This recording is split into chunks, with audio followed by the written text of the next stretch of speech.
नमस्कार, मैं रविश कुमार। धर्म के नाम पर बांटते बांटते बांटने वालों की अब ऐसी आदत हो गई है कि नामों को ही बांटने लग गए हैं। इंडिया सुनकर भड़क गए लोगों को यह समझना चाहिए कि भारत जरूर कहिए, मगर इसलिए नहीं कि इंडिया पसंद नहीं आ रहा है। इंडिया भी उतना ही पुरातन है, उसमें इंदस है, सिंधु नदी है। इंडिया में भी उतनी ही भारतीयता है जितनी भारत में। आप इस मुल्क को 100 नामों से पुकार लीजिए, मगर इसलिए इंडिया से मत चिढ़ जाइए कि यह विपक्ष के गठबंधन के नए नाम का सार संक्षेप है, एक्रोनिम है, इंडिया है। प्रथम अक्षरों को मिलाकर नाम रखने की महारत प्रधानमंत्री मोदी को है, जो उस हद तक पहुंच जाती है जहां पूर्वोत्तर के लिए उनकी एक विशेष नीति का नाम पीएम डिवाइन हो जाता है, prime ministers development initiative for north east region. अब मणिपुर में ना डिवाइन का पता है, ना पीएम का पता है। सत्ता पक्ष और उसका प्रचारक गोदी मीडिया विपक्ष से इतना चिढ़ा रहता है कि अगर विपक्ष अपने गठबंधन का नाम बदलकर इंडिया से भारत कर ले तो ये लोग भारत से चिढ़ जाएंगे। विपक्ष के 26 दलों के गठबंधन का एक नया नाम रखा गया है, Indian National Developmental Inclusive alliance. संक्षेप में यह इंडिया हो जाता है। असम के मुख्यमंत्री ने अपने ट्विटर के परिचय में इंडिया ही हटा दिया, भारत जोड़ दिया। पहले लिखा होता था चीफ मिनिस्टर असम इंडिया, अब है चीफ मिनिस्टर असम भारत। असम के मुख्यमंत्री को शायद पता नहीं कि उनकी नई पार्टी के ट्विटर हैंडल में भारत नहीं है, इंडिया है। बीजेपी का Twitter handle @BJP for India है। कहीं ऐसा ना हो कि इस ट्विटर हैंडल के कारण हेमंता बिस्वा शर्मा पार्टी ही बदल लें। हेमंता बिस्वा शर्मा ने सभ्यता के संघर्ष का थीम लॉन्च कर दिया। 18 जुलाई को ही यह थीम याद आई। मुख्यमंत्री ने अंग्रेजी में लिख दिया कि भारत और इंडिया के आसपास सभ्यता का संघर्ष चल रहा है। ब्रिटिश ने हमारे देश का नाम इंडिया रख दिया। हमें इस औपनिवेशिक मानसिकता से बाहर आने की कोशिश करनी चाहिए। हमारे पूर्वज भारत के लिए लड़े, हम भारत के लिए काम करेंगे। BJP for Bharat. तो क्या बीजेपी अपना ट्विटर हैंडल अब बदलेगी? इसका नाम बीजेपी फॉर इंडिया रखते समय क्या किसी को ध्यान ही नहीं आया कि सभ्यता का संघर्ष चल रहा है? ऐसा नाम नहीं होना चाहिए। और यह सभ्यता का संघर्ष क्या बेंगलुरु में विपक्ष की बैठक के बाद ही शुरू हुआ है? 18-19 जुलाई के बाद ही समझ में आई है कि सभ्यता का संघर्ष कहीं चल रहा है? लगता नहीं कि बीजेपी विपक्षी दलों की एकता से घबरा रही है, मगर यह जरूर लगता है कि इनके नाम से लड़खड़ा रही है। पटना की बैठक को ठगों का गठबंधन कहने वाली बीजेपी बहुत आसानी से किसी पर भी कोई भी लेवल चिपका देती है। विपक्ष को एंटी इंडिया, एंटी नेशनल, देशद्रोही, गद्दार तक जो चाहे उस पर लेवल चिपका सकती है। मगर यहां विपक्ष ने बीजेपी पर कोई नया नाम नहीं चिपकाया है, बस अपना नाम बताया है कि हमारे गठबंधन का नाम क्या होगा। इसी पर बीजेपी तुकबंदी की शिकार हो गई है। प्रधानमंत्री मोदी ने विपक्ष की एकता को फैमिली फर्स्ट नेशन नथिंग कह दिया। मतलब कुछ भी मिला देना है, कहीं से भी। फ से शब्द नहीं मिल रहा है तो एफ में से मिलाओ, न से नहीं मिल रहा है तो एन से मिलाओ, लेकिन मिलाओ, कुछ करो। उधर हेमंता बिस्वा शर्मा इंडिया और भारत के बीच सभ्यता का संघर्ष छेड़ बैठे हैं। इधर प्रधानमंत्री को फ से नहीं मिल रहा है तो अंग्रेजी के एफ से कोई शब्द लेकर मिला दे रहे हैं। मतलब तो यही हुआ कि किसी दूसरे के कुएं में बाल्टी डालकर अपनी दाल पकाने के लिए पानी निकाल रहे हैं। पहले तय कर लीजिए कि अंग्रेजी बोलना कौन सी मानसिकता में फिट है। अगर यह औपनिवेशिक है तो फिर बोलने पर ही पाबंदी लगा दीजिए। नाम बदलने से मानसिकता नहीं बदलती है, मानसिकता बदलती है मन के उदार होने से, मन को अच्छा करने से, उसे बदलने से। राहुल गांधी की पदयात्रा का नाम तो भारत जोड़ो यात्रा था, तब तो हेमंता बिस्वा शर्मा जी को स्वागत करने ही पहुंच जाना चाहिए था कि भारत और इंडिया के बीच सभ्यता संघर्ष चल रहा है तो वे भारत जोड़ो यात्रा का स्वागत कर रहे हैं। मुख्यमंत्री कहीं जोश में प्रधानमंत्री से ही ना भिड़ जाएं कि skill India, make in India इस टाइप का नाम क्यों रखते हैं। इन सब नामों से इंडिया हटाकर भारत कीजिए, नहीं तो वापस कांग्रेस में चले जाएंगे। मुख्यमंत्री हेमंता बिस्वा शर्मा को समझना चाहिए कि जितना इंडिया उनका है, भारत भी उनका ही है। उसी तरह भारत और इंडिया भी विपक्ष का है, उतना ही जितना आपका है। राहुल गांधी ने ट्वीट किया, भारत जुड़ेगा, इंडिया जीतेगा। कांग्रेस अध्यक्ष मल्लिकार्जुन खड़गे ने लंबा सा ट्वीट करते हुए आखिर में लिखा, इंडिया विल विन। मल्लिकार्जुन खड़गे ने बताया कि विपक्ष की अगली बैठक मुंबई में होगी। विपक्ष अपनी एकता की टीम को लेकर पहले पटना गया, फिर बेंगलुरु गया, अब मुंबई जाने वाला है। अब तो प्रधानमंत्री को 38 दलों के एनडीए को लेकर मणिपुर चले जाना चाहिए, जहां 3 मई से ही जनता उनका इंतजार कर रही है। वहां पीएम डिवाइन नाम की अपनी योजना का हाल भी ले लेते, देख आते। मल्लिकार्जुन खड़गे ने यह भी कहा कि दिल्ली में चुनावी अभियानों के प्रबंधन में तालमेल के लिए एक सचिवालय भी बनाया जाएगा। तमिलनाडु के मुख्यमंत्री एमके स्टालिन ने राहुल गांधी के साथ तस्वीर ट्वीट करते हुए लिखा है कि बेंगलुरु में धर्मनिरपेक्ष लोकतांत्रिक नेताओं के साथ एक ऐतिहासिक और रचनात्मक बैठक हुई। हमने #इंडिया गठबंधन का गठन किया है, जो हमारे देश के बहुलवादी मूल्यों को विभाजनकारी राजनीति के चंगुल से बचाने के लिए प्रतिबद्ध है। इतिहास ने साबित किया है कि राष्ट्रवाद के मुखौटे के पीछे छिपे तानाशाह आखिरकार हार जाते हैं। एकता हमारी ताकत है और साथ मिलकर इंडिया जीतेगा। राहुल गांधी ने ट्वीट किया है, भारत जुड़ेगा, इंडिया जीतेगा। बिहार के उप मुख्यमंत्री तेजस्वी यादव ने विपक्ष की बैठक की तस्वीरें ट्वीट करते हुए लिखा है, मेक इन इंडिया। एक अन्य ट्वीट में लिखा है, देश का गठबंधन, देश के लोगों द्वारा, देश के लिए, देश को समर्पित। शरद पवार ने लिखा है, united we stand with Indian National Developmental Inclusive Alliance, India save democracy. एक अन्य ट्वीट में अलग अलग विपक्षी नेताओं से मुलाकात का ब्यौरा देते हुए पवार ने लिखा है कि इस बैठक में हमने तय किया है, we will fight and we will win, यानी हम लड़ेंगे, जीतेंगे।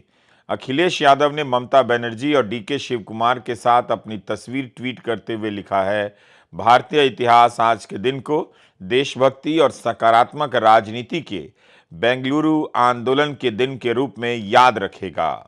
विपक्ष की बैठक के बाद एक साझा बयान भी जारी किया गया है। इस बयान की शुरुआत संविधान की प्रस्तावना की शैली में शुरू होती है। बेंगलुरु की तस्वीरों के साथ साथ मैं इस साझा बयान को पढ़ना चाहता हूं, क्योंकि ये काफी महत्वपूर्ण बयान है। इस बयान में लिखा है कि हम भारत के 26 प्रगतिशील दलों के नेता संविधान में निहित भारत के विचार की रक्षा के लिए अपना दृढ़ संकल्प व्यक्त करते हैं।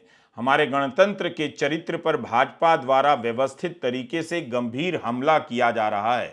हम अपने देश के इतिहास के सबसे महत्वपूर्ण मोड़ पर हैं। भारतीय संविधान के मूलभूत स्तंभों धर्मनिरपेक्ष, लोकतंत्र, आर्थिक संप्रभुता, सामाजिक न्याय और संघवाद को व्यवस्थित रूप से और खतरनाक रूप से कमजोर किया जा रहा है। हम मणिपुर को तबाह करने वाली मानवीय त्रासदी पर अपनी गंभीर चिंता व्यक्त करते हैं। प्रधानमंत्री की खामोशी चौंकाने वाली और अभूतपूर्व है। मणिपुर को शांति और सुलह के रास्ते पर वापस लाने की तत्काल आवश्यकता है। हम संविधान और लोकतांत्रिक रूप से निर्वाचित राज्य सरकारों के संवैधानिक अधिकारों पर जारी हमले का मुकाबला करने और उनका सामना करने के लिए दृढ़ हैं। हमारी राजनीति के संघीय ढांचे को जानबूझकर कमजोर करने का प्रयास किया जा रहा है। गैर भाजपा शासित राज्यों में राज्यपालों और उपराज्यपालों की भूमिका सभी संवैधानिक मानदंडों से अधिक रही है। भाजपा सरकार द्वारा राजनीतिक प्रतिद्वंदियों के खिलाफ एजेंसियों का खुल्लम खुल्ला दुरुपयोग हमारे लोकतंत्र को कमजोर कर रहा है। गैर भाजपा शासित राज्यों की वैध जरूरतों, आवश्यकताओं और अधिकारों को केंद्र द्वारा सक्रिय रूप से अस्वीकार किया जा रहा है। भाजपा तो देश बेचने का सौदागिरी कर रहा है, देश बेचने का सौदागिरी कर रहा है, लोकतंत्र को खरीदने का सौदागिरी कर रहा है। इसी के लिए आज कोई इंडिपेंडेंट एजेंसी को भी काम नहीं करने देता है। कोई आदमी कोई ऑपोजिशन को सपोर्ट करते हैं, ऑपोजिशन स्टेट को, तो नेक्स्ट डे ईडी और सीबीआई और कोई चला जाता है और खाली धमक देता है हम 355 करेगा, हम 356 करेगा। हम लोगों ने आज 420 कर दिया, 420 धारा अप्लाई कर दिया पॉलिटिकली, जिसमें इंडिया जीतेगा, भाजपा हारेगा, भारत जीतेगा, भाजपा हारेगा, इंडिया जीतेगा और हमारा देश जीतेगा। आज से 9 साल पहले इस देश के लोगों ने नरेंद्र मोदी जी को भारी बहुमत देके जिताया था। इन 9 साल के अंदर उनके पास मौका था, वो देश के लिए बहुत कुछ कर सकते थे, लेकिन इन 9 सालों में उन्होंने एक भी सेक्टर ऐसा नहीं है जिसमें हम कह सकें कि तरक्की हुई है। हर सेक्टर को बर्बाद करने में उन्होंने कोई कसर नहीं छोड़ी। तो आज ये 26 पार्टियां, हम सब लोग अपने लिए एकत्रित नहीं हुए। हम देश को एक तरफ बचाना है, जिस तरह से पूरे देश के अंदर नफरत फैलाई जा रही है उससे बचाना है, और दूसरी तरफ एक नए भारत का सपना लेके हम सब लोग इकट्ठे हुए हैं, जिसमें हर युवा को रोजगार मिलना चाहिए, हर गरीब बच्चे को अच्छी शिक्षा मिलनी चाहिए, हर बीमार आदमी को अच्छा इलाज मिलना चाहिए। ये सपना लेके हम सब लोग इकट्ठे हुए हैं, जहाँ पे ऐसा भारत होगा जहाँ सब सुख शांति होगी, प्यार मोहब्बत होगी और देश तरक्की करेगा, ना कि देश के संसाधन जो हैं कुछ लोगों के लिए, चंद लोगों के लिए लुटाए जाएंगे। जब गठबंधन सत्ता की मजबूरी का हो, जब गठबंधन भ्रष्टाचार की नीयत से हो, जब गठबंधन परिवारवाद की नीति पर आधारित हो, जब गठबंधन जातिवाद और क्षेत्रवाद को ध्यान में रखकर किया गया हो, तो वो गठबंधन देश का बहुत नुकसान करता है। 2014 से पहले की गठबंधन सरकार का उदाहरण हमारे सामने है। तमाम उठापटक के बीच वो गठबंधन सरकार किसी तरह अपने 10 साल खींच पाई, लेकिन देश को क्या मिला? प्राइम मिनिस्टर के ऊपर भी एक आला कमान, पॉलिसी पैरालिसिस, निर्णय लेने में अक्षमता, भांति भांति के पावर सेंटर्स, अव्यवस्था और अविश्वास, खींचतान और करप्शन। विपक्षी दलों ने जाति की जनगणना की मांग की है। इस साझा घोषणा पत्र में 26 दल जाति की जनगणना की मांग कर रहे हैं। इस पर मीडिया चुप्पी साध गया। इस पर बीजेपी ने भी कुछ नहीं कहा होगा। मोदी सरकार मंत्रिमंडल का विस्तार करती है तो मंत्रियों की संख्या जाति के अनुसार बताती है। बीजेपी उन मंत्रियों की होर्डिंग लगाती है तो जाति के हिसाब से लगा देती है। खुद गिनकर बताती है कि कितने ओबीसी मंत्री बने हैं, लेकिन जाति की गिनती नहीं कराती है।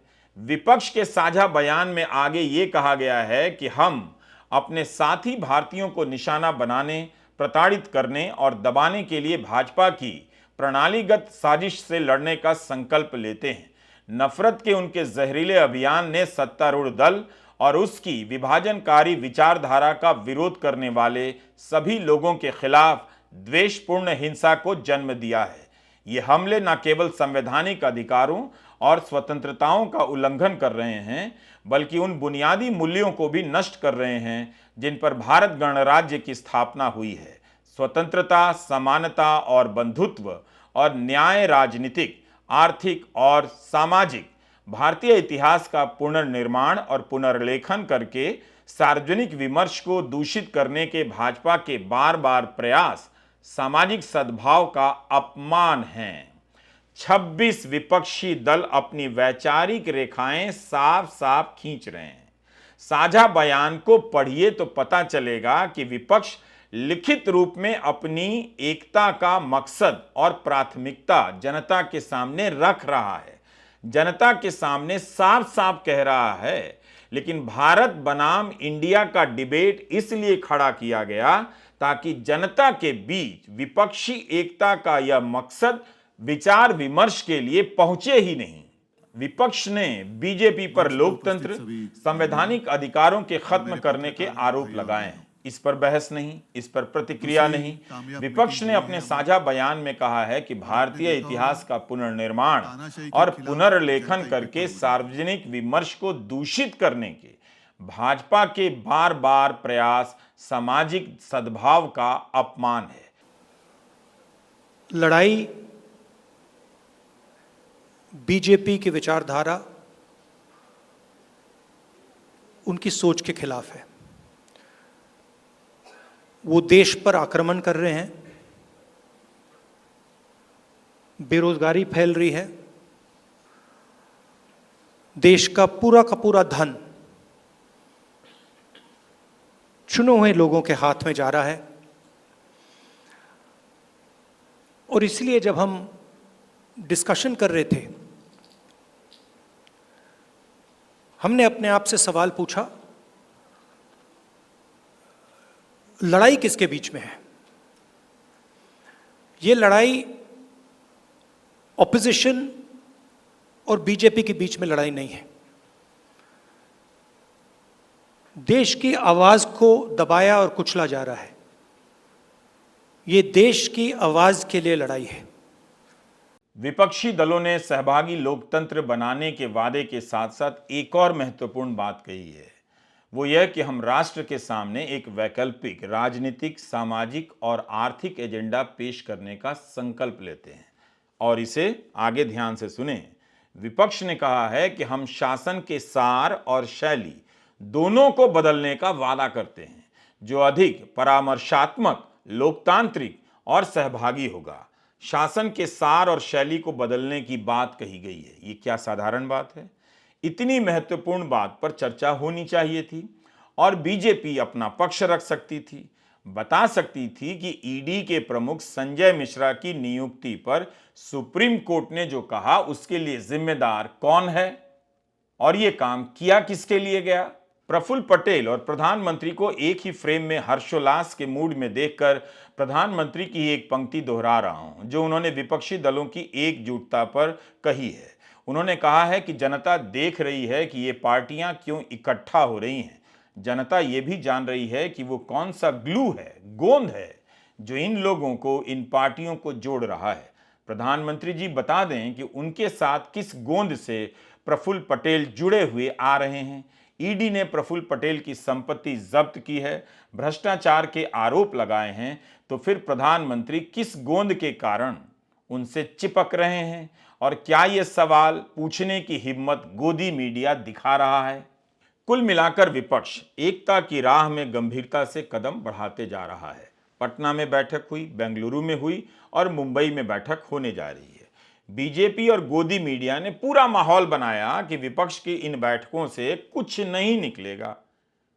लेकिन एक नाम ऐसा निकल कर आया कि बीजेपी नाम रखने और बदलने में व्यस्त हो गई। उधर विपक्ष के नेता बीजेपी की बनाई धारणाओं का जवाब देना सीख गए लगते हैं।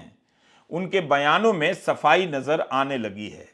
परिवारवाद के आरोपों का उद्धव ठाकरे ने जो जवाब दिया है, वो बात जनता तक ना पहुंचे, इसलिए इंडिया बनाम भारत की बहस चलाई जा रही है। कुछ लोगों को ऐसे लग रहा है कि परिवार के लिए लड़ाई लड़ रहे हैं। हाँ, देश हमारा परिवार है और इस परिवार के लिए हम लड़ रहे हैं। देश ही हमारा परिवार है, तो इस परिवार को हमें बचाना है। और लड़ाई हमारी एक पार्टी के खिलाफ या एक व्यक्ति के खिलाफ नहीं है। लड़ाई हमारी नीति के खिलाफ है, तानाशाही के खिलाफ है। और जैसे एक ज़माने में आज़ादी की लड़ाई हुई थी, तो अब आज़ादी खतरे में आई है। तो इस आज़ादी के लिए हम सब इकट्ठा आए हैं। एक व्यक्ति या एक पार्टी मतलब देश नहीं हो सकता। पूरे देश की जनता मतलब देश है और देश की जनता अब इंडिया और भारत बनकर सामने आएगी। अपने देश को हम सुरक्षित रखेंगे। 2014 के बाद जम्मू कश्मीर में बीजेपी के समर्थन से महबूबा मुफ्ती मुख्यमंत्री बनी थी। क्या तब महबूबा मुफ्ती परिवारवाद का प्रतीक नहीं थी? अजीत पवार शरद पवार के भतीजे हैं, क्या अब वे परिवारवाद का प्रतीक नहीं रहे? ज्योतिरादित्य सिंधिया क्या थे और क्या हैं? जिन दलों से बीजेपी का संगठन था और है, उनमें भी परिवारवाद है, लेकिन प्रधानमंत्री कभी उनका मजाक नहीं उड़ाएंगे, कभी उन पर आरोप नहीं लगाएंगे, कभी उन पर हमला नहीं करेंगे। अपने दल के भीतर सांसदों और विधायकों के बच्चे हैं, उनके बारे में कुछ नहीं बोलेंगे। राजनीति में परिवार से ज्यादा पैसे का बोलबाला आ गया है। पैसे वाले औद्योगिक परिवार इस राजनीति को अब चलाने लगे हैं। प्रधानमंत्री राजनीति के इस नए परिवारवाद, जिसे मैं पैसावाद कहता हूं, उस पर कभी नहीं बोलते हैं। इलेक्टोरल फंड से बीजेपी को ही क्यों सबसे ज्यादा पैसा आ रहा है, कौन पैसा दे रहा है, इसका पता नहीं चलता। क्या ऐसी व्यवस्था किसी भी सूरत में पारदर्शी कही जा सकती है? लेकिन इलेक्टोरल बॉन्ड से जुड़े सवालों को लेकर प्रधानमंत्री कभी भी नहीं बोलते हैं। आपके सामने एक ऐसा खतरा बताते हैं परिवारवाद के नाम से, ताकि जो सबसे बड़ा खतरा है पैसावाद का, इलेक्टोरल फंड के जरिए उस पर बात ही ना हो, वो आपके ध्यान से हट जाए। और इसी तुकबंदी में इंडिया आ गया, जिसे हटाकर हिमंता बिस्वा शर्मा भारत करने में लगे थे और सभ्यता के संघर्ष का बिगुल फूंक रहे थे। प्रधानमंत्री ने एनडीए का मतलब समझाया कि एनडीए नई ऊर्जा से भरी हुई त्रिशक्ति है। एन से न्यू इंडिया, डी से डेवलप्ड नेशन, ए से aspiration of people and regions. इतनी अंग्रेजी भी ठीक नहीं है प्राइम मिनिस्टर जी, खासकर जब हिंदी की राजनीति का श्रेय लेने की होड़ मची हो। एक से एक फर्जी विद्वान लेख लिखने में लगे हैं कि मोदी के दौर में हिंदी को राजनीति में स्थापित किया जा रहा है। उस दौर में आप अंग्रेजी के एक्रोनिम दे रहे हैं, सार संक्षेप वाले नाम दे रहे हैं। एनडीए में 38 दल हैं। कुछ तो कुछ दिन पहले तक विपक्ष के साथ थे या विपक्ष के खेमे में थे। प्रधानमंत्री मोदी ने कहा कि हमारे देश में राजनीतिक गठबंधनों की एक लंबी परंपरा रही है, लेकिन जो भी गठबंधन नेगेटिविटी के साथ बने वह कभी भी सफल नहीं हो पाएगा। पॉलिटिक्स में प्रतिस्पर्धा हो सकती है, लेकिन शत्रुता नहीं होगी। आखिरकार हम एक ही देश के लोग हैं, एक ही समाज का हिस्सा हैं। लेकिन दुर्भाग्य से आज विपक्ष ने अपनी एक ही पहचान बना ली है, हमें गाली देना, हमें नीचा दिखाना। प्रधानमंत्री कह क्या रहे हैं? 38 दलों का साथ आना क्या सकारात्मकता है? तो 26 दलों का साथ आना नकारात्मकता कैसे है? आप खुद विपक्ष को हराने के लिए 38 दलों का गठबंधन बना लीजिए और वो सकारात्मक है, लेकिन विपक्ष आपको हराने के लिए 26 दलों का गठबंधन बना ले तो वो नकारात्मक है। प्रधानमंत्री कहते हैं विपक्ष का काम है नीचा दिखाना, उन्हें गाली देना। प्रधानमंत्री बता दें और आप प्रधानमंत्री से पूछिए कि 10 साल में विपक्ष के साथ उन्होंने कितनी बैठकें की हैं।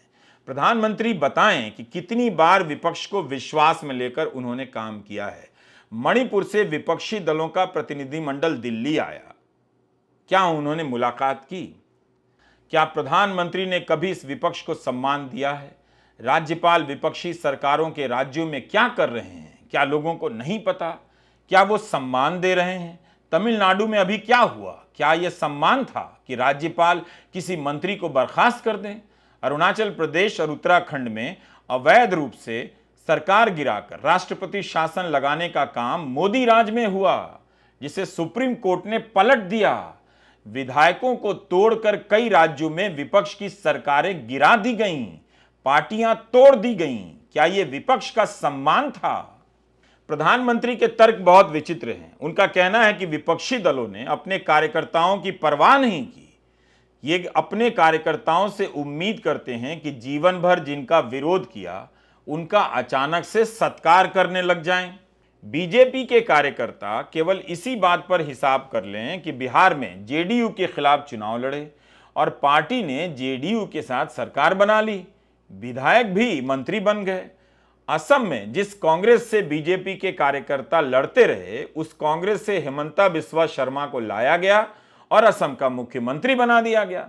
शिवसेना से भाजपा लड़ रही थी, मगर एकनाथ शिंदे को शिवसेना से लाकर मुख्यमंत्री बना दिया गया और अपने मुख्यमंत्री के उम्मीदवार को उप मुख्यमंत्री, कांग्रेस से नेता लाकर पहले सांसद बनाया गया, फिर मंत्री बनाया गया। लेकिन उसी ज्योतिरादित्य सिंधिया को हराने वाले भाजपा सांसद का क्या हुआ? कितना सम्मान हुआ?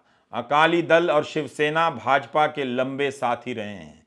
उनके साथ भाजपा ने क्या किया, क्यों अलग हुए हैं, बीजेपी के कार्यकर्ता ये सवाल पूछ लें। मणिपुर जल रहा है। प्रधानमंत्री नारा दे रहे हैं, nation first, security of nation first. Skill India, digital India, startup India, Khelo India, जीतो India, new India, shining India. ना आप इंडिया बदल पाएंगे और ना भारत। नाम तो इस मुल्क का यही रहेगा, बस काम बदलना चाहिए। बीजेपी के नेताओं को ध्यान रखना चाहिए, ऐसा ना हो कि विदेशों से अंग्रेजी में शिक्षा लेकर, डिग्री लेकर लौट रहे अपने बच्चों की डिग्रियां ही फाड़ डालें। कहने लग जाएं कि हम डिग्री नहीं फाड़ रहे बेटा, हम तुम्हें औपनिवेशिक मानसिकता से आज़ाद कर रहे हैं। एडिनबरा की जगह तुमको आरा भेज रहे हैं, वहीं से अब डिग्री लेकर आना। तो जनता खबरदार रहे और समझदार भी, ना भी रहे तो कोई बात नहीं। हाउसिंग सोसाइटी के अंकिल हमेशा वफादार ही रहेंगे। नमस्कार, मैं रविश कुमार।